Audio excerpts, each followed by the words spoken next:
হাওয়া রাখি, 200 হেড রাখি।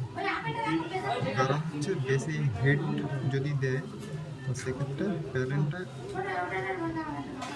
বেঁকে বা ফুলে যাওয়ার বা কালার চটে যাওয়ার ভয় থাকে। সেই ক্ষেত্রে আমাকে এটাও ম্যানেজ করতে হবে। তো এখানে প্রায় হয়েই গেছে।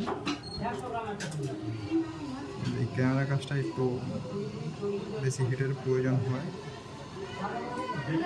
ক্যামেরার কাছে গ্লো থাকে অনেক সময়, এগুলোকে লক্ষ্য করতে হবে। এগুলো ব্যাক প্যানেল খোলার সময় কিন্তু এটা আমাদের অবশ্যই লক্ষ্য রাখা উচিত কয়েকটা জিনিস।